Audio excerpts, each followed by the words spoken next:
Donc, après la démission des 3 membres, c'était la désolation, à tel point que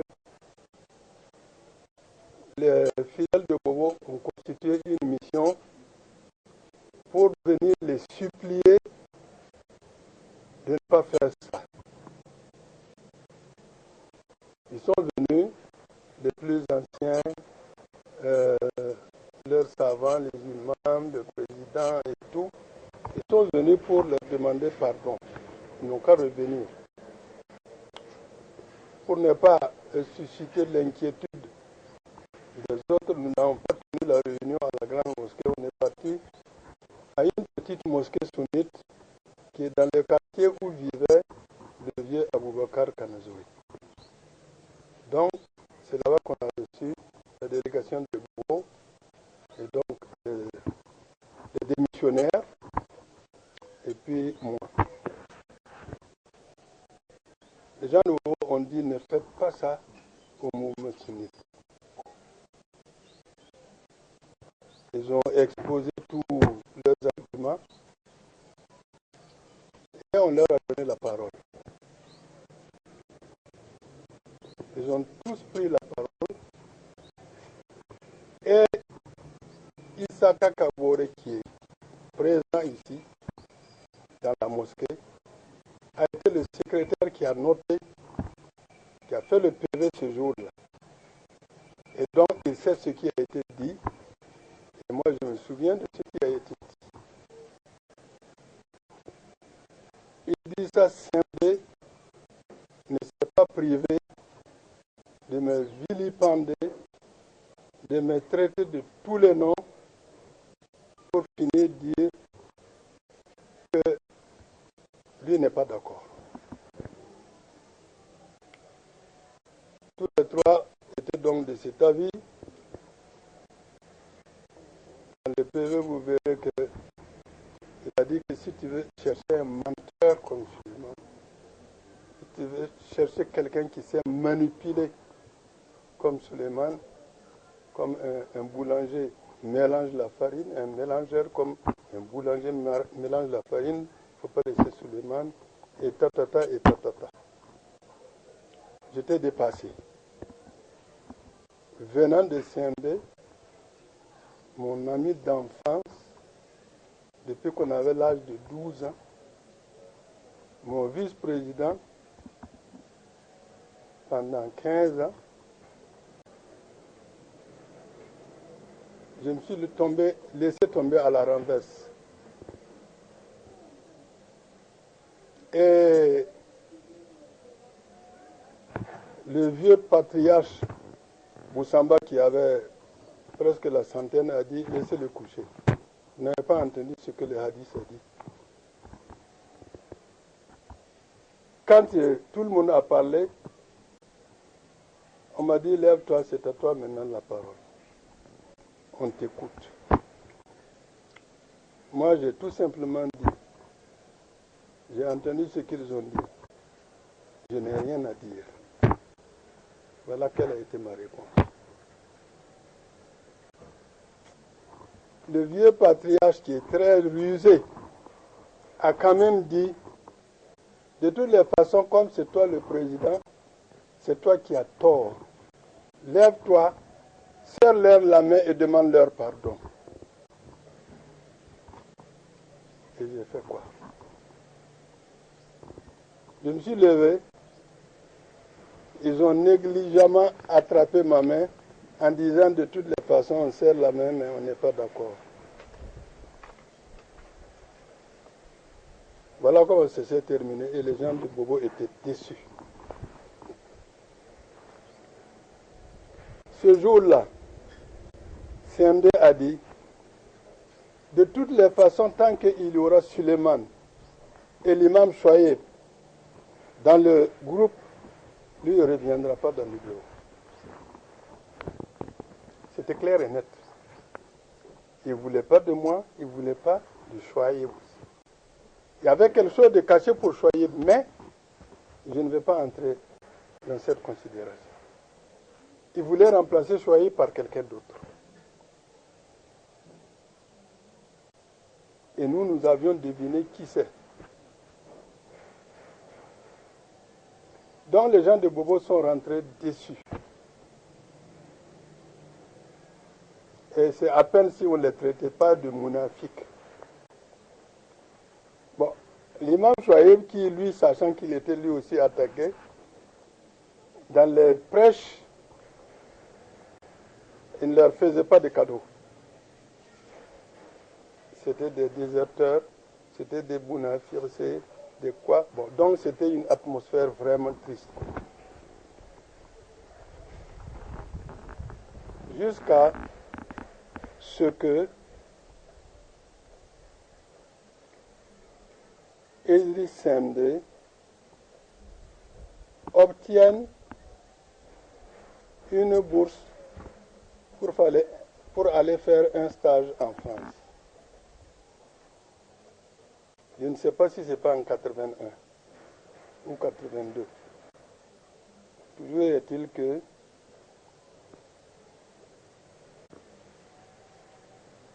pour quand même montrer ma bonne volonté, il était à Cambouinsin parce qu'il avait changé de branche. Il était encadreur des jeunes, comment ils appellent ça?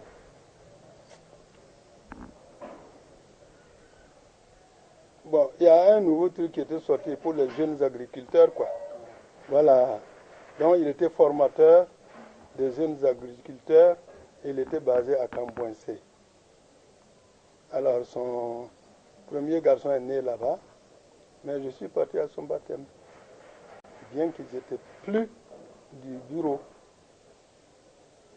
Donc, il n'y avait plus l'inimitié, il n'y avait pas en tout cas la haine dans mon cœur. Je suis allé à son baptême. Donc, il a eu sa bourse, il est parti en France, où il est resté 3 ans. Donc, de 79, on va compter 80, 80, 81, 82, 83. Donc, pendant 4 ou 5 ans, Idrissa Semdé n'a pas compté dans le mouvement sunnite, n'a rien fait dans le mouvement sunnite.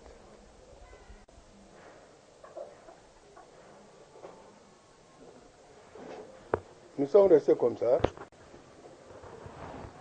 Quand il est revenu, il a trouvé que la révolution a frappé et moi, je n'étais plus commandant de l'aéroport. On a gardé toujours nos positions. J'étais toujours président.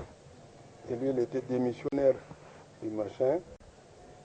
Jusqu'à 1986, je me suis arrangé pour que dans le bureau, on admette que si ces gens-là veulent revenir encore, qu'ils reviennent. Et c'est comme ça qu'ils ont été réadmis en 86.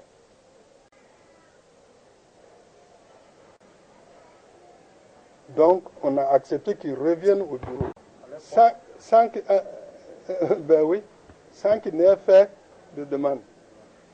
Mais, donc, il y avait un autre vice-président et un autre président du bureau local, c'était Abdraman Traoré, lequel d'ailleurs va avouer plus tard, après le congrès, que si on avait accepté le bulletin secret, eux, ils avaient tout mis en place pour bourrer les urnes en faveur de Semdé. Parce qu'il était partisan de Semdé. Mais ils n'ont pas démissionné. Père à son dame, il est décédé aujourd'hui.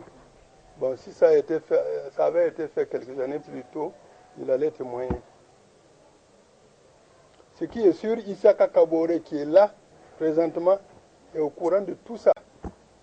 Et il peut témoigner. Je ne leur enchaîne, je n'ai jamais en voulu. Je n'en ai jamais voulu. Issaka Kabore, moi, j'ai rien contre lui.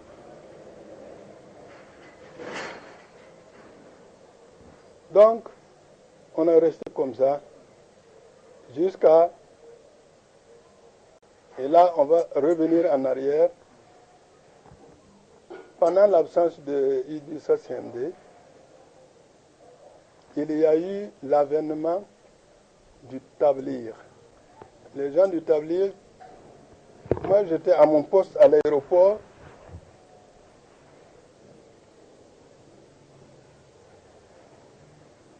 Et un avion charter, nous on appelle l'avion des touristes. Parce que le prix était très abordable et c'était toujours plein. 90 000 francs, Ouaga, Paris, Ouaga. Donc, j'étais un peu à distance et les passagers descendaient de cet avion. Et dans le groupe, j'ai vu des gens qui portaient de grands boubous et puis la tête couverte de quelque chose. Je dis, mais tiens, c'est pourtant pas des curés, puisque les curés aussi empruntent cet avion bon marché. Je me suis approché, j'ai vu que ce sont des musulmans avec leur barbe. Je leur ai adressé le salut. Salam alaikum.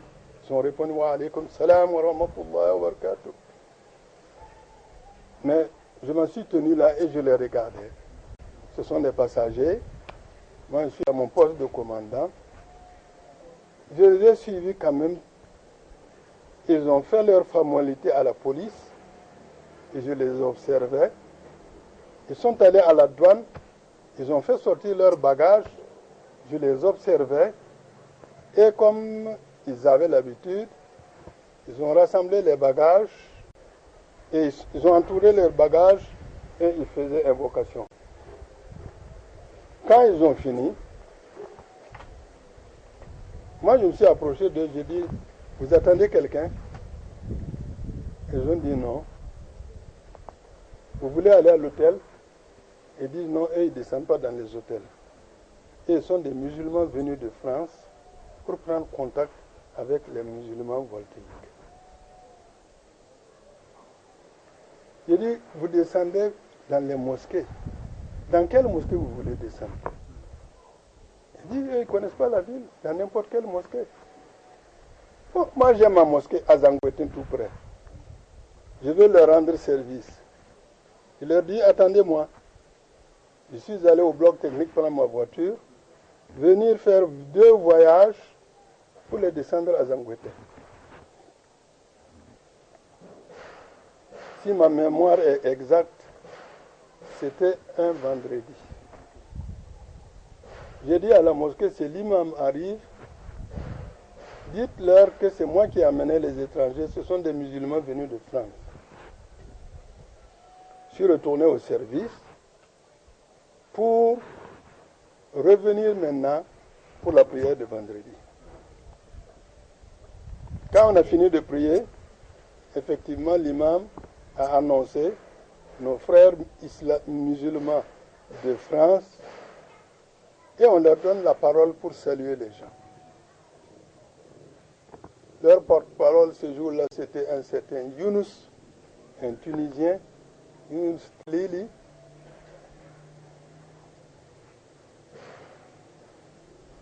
Il a pris la parole en arabe. La seule personne qui pouvait correctement traduire l'arabe en moré, c'était Aboubakar Ouazou. Il y avait Aboubakar Sana, mais Aboubakar Sana, c'est pas tout le monde qui aime parler. Alors donc, Aboubakar Ouazou, qui a le vocabulaire, il a traduit l'intervention de Younous. Il a parlé de la fraternité islamique, du devoir du musulman, du respect de ce que le prophète a laissé en partant. À tel point qu'il a dit, le prophète a posé la question le jour de Arafat aux Sahaba, est-ce que je vous ai transmis le message? Ils ont dit, tu as transmis. Ai-je transmis le message? Ils ont dit, tu as transmis 3 fois. Il a levé les mains au ciel et il a dit, Allahumma ashhid. Dieu soit témoin qu'ils ont dit que j'ai transmis mon message. Yunus de poser maintenant la question. Parce que le jour de la résurrection, il y en a qui vont venir avec une oreille qu'un sabre a coupée. Il dit, Seigneur, je suis sorti pour transmettre ton message et voilà ce qui m'est arrivé. Un pied coupé, tout en sang. Mon Dieu, je suis sorti pour transmettre ton message et voilà ce qui est arrivé. Quand Yunus a dit ça, il a dit, mais vous, qu'est-ce que vous aurez à montrer à Dieu le jour de la résurrection pour montrer que vous avez transmis le message? À cet endroit-là, Aboubakar Ouazou n'a pas résisté. Il est tombé avec son micro. Il est resté là en sanglots. Et la mosquée était glacée. Qu'est-ce que nous allons aller répondre à Allah? Comme preuve que nous sommes sortis pour transmettre le message. Quand il s'est repris, il a continué la traduction. Voilà quel a été le premier contact avec les gens du Tabligh. Je n'en ai jamais entendu parler, je ne sais pas qui c'est, et moi je ne savais pas qu'il y avait autant de musulmans, de Français. Parmi eux, il y avait un Français, un pur Français blond, converti à l'islam. C'était un infirmier spécialiste. Alors donc, voilà comment ça s'est passé. Et ces gens-là, maintenant, les prêches, oh là là, on était toujours pressés d'aller écouter leurs prêches. On a fait des sorties ensemble dans les campagnes. À cause de leur conviction, nous avons amené les étrangers dans les mosquées de la communauté musulmane pour prêcher.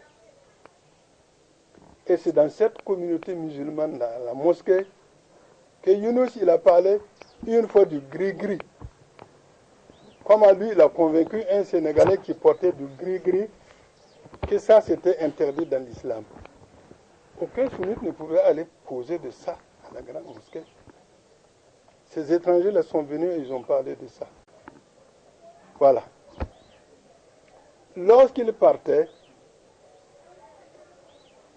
la dernière soirée de prêche a réuni presque tout le monde. Le grand imam de Ouagadougou, qui était Absalam Thiemtouré, tous, même les Maliks Zoromé sont venus à la maison du peuple. Ça a été un grand monde. Pour prier Isha, on a été obligé de couvrir les statues d'éléphants qui sont dehors là. On a cherché des bâches pour couvrir ça pour pouvoir faire les parties. Il y avait du monde, c'est dehors qu'on a reçu les gens. Voilà. Ils ont annoncé qu'il y a une réunion mondiale de la Dawa et qu'eux, ils partaient, ceux qui veulent n'ont qu'à s'inscrire pour venir avec eux. La réunion devait se tenir en Belgique, à Charles-le-Roi. On s'est inscrit, ça ne coûtait pas cher. 90 000 francs aller-retour. Alors, ceux qui sont inscrits, je peux citer Ibrahim Djigma, qui est devenu vieux, qui est à Douaré maintenant. Un deuxième Ibrahim qui est décédé maintenant, lui il était à Paspanga. Il avait les moyens aussi. Et l'imam Chouaïb évidemment. Et moi-même. Youssouf Kanazoé. Bon, en tout cas, il y avait un certain nombre. Est-ce que nous ne valions pas 9? On est parti avec eux et ils nous ont mis à faire le tashkil dans les rues de Paris. C'était d'abord de sortir, de repérer les musulmans qui sont des Arabes qui sont devenus maintenant des buveurs, des gens qui ne prient plus, on les aborde. On s'approche d'eux, on dit salam alaikum. Pas de réponse. Salam alaikum. Il se retourne comme un taureau, il vous regarde. Au troisième salam, il dit qu'est-ce que vous voulez? Et c'est à eux maintenant, les autochtones là, de prendre la parole et dire voilà, ça ce sont des Africains qui sont venus. Ils savent que nous sommes venus arabes ici en France. Nous avons laissé notre religion et nous n'avons plus le quoi. Donc ils sont venus pour nous aider et à ramener les gens sur le droit chemin. Ils ont une causerie à l'angle de telle rue ou à tel magasin, parce qu'il n'y avait pas de mosquée comme ça. Hein. C'était des lieux, soit des garages, soit des centres de sport, soit des coins de rue. Bon, aménagés comme lieu de prière, quoi. Que si vous avez le temps, venez écouter. Salam alaikum. Voilà ce que nous avons eu à faire. À plusieurs endroits. La plupart du temps, les gens que nous avons accostés venaient avec leur famille pour écouter les prêches. Et c'est comme ça que le tabligh a été le booster de l'islam en France. C'est grâce au tabligh, ce système-là, que les Sénégalais, les Maliens, les Algériens, les Tunisiens, en sortant une fois, deux fois, en allant de temps en temps, écoutant telle et telle prêche, voilà comment ça s'est répandu. Ce ne sont pas les Saoudiens qui sont allés prêcher là-bas. Les Saoudiens qui n'aiment pas la difficulté, qui ne peuvent pas supporter. Non. Ils se contentent de construire une mosquée, mais ça s'arrête là. Moi, j'ai connu le Paris, l'islam de Paris avec une seule mosquée en 62. En 82, quand nous sommes arrivés, il y avait plus de 300 lieux de prière. On ne peut pas les appeler mosquées comme ça, parce que c'est des résidences aménagées, des étages, des garages, des ceci, cela, des lieux de prière. Il y avait plus de 300 lieux de prière. Grâce à cette action-là, il n'y avait pas une autre action. Plus tard, on nous a confié que les Asiatiques qui sont à la base de ça, les Pakistanais et les Indiens, sont venus en 1972 à Paris pour la première fois. Et le Younous qui va parler à l'autre mosquée là, il dit que quand ils sont venus le trouver, lui il était dans un gymnase parce qu'il faisait lui le karaté. Il était ceinture noire de karaté. C'est dans son gymnase qu'on est venu le trouver pour lui dire viens, il y a des gens qui sont venus pour prêcher l'islam. Alors, eux se sont organisés,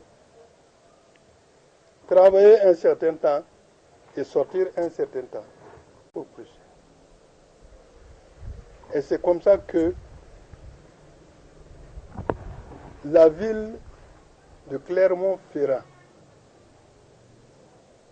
justement, je disais que parmi eux, il y avait un Français là, converti à l'islam, il a pris le nom de Ali. Il aimait à imiter Moïse, parce qu'il était grand, blond, les yeux bleus, et il marchait toujours avec une canne. Je cite ça parce qu'il va arriver un incident avec la police où j'ai été témoin. Donc, à Clermont-Ferrand, on dit que c'est de là-bas qu'est partie l'action des croisés pour la première fois, la croisade, là, pour aller combattre les musulmans. C'était dans l'église de Clermont-Ferrand. Et Clermont-Ferrand est devenu, quand nous on est partis, une mosquée. Et le Ali qui est venu fait partie de cette ville-là. Donc, lui, le témoin vivant de Clermont-Ferrand, où maintenant la chapelle est devenue une mosquée. Un jour, lorsque nous étions en fin de mission, On l'a désigné, lui, pour m'accompagner, pour aller confirmer nos billets de retour. Et on est entré dans le métro. Moi, j'avais ma Samsonnette là. Et lui, il avait son bonnet, son bâton et sa barbe fournie. Hein. Dans le métro, au moment de sortir, il dit Subhanallah. Il dit qu'est-ce qui se passe? Il dit il y a la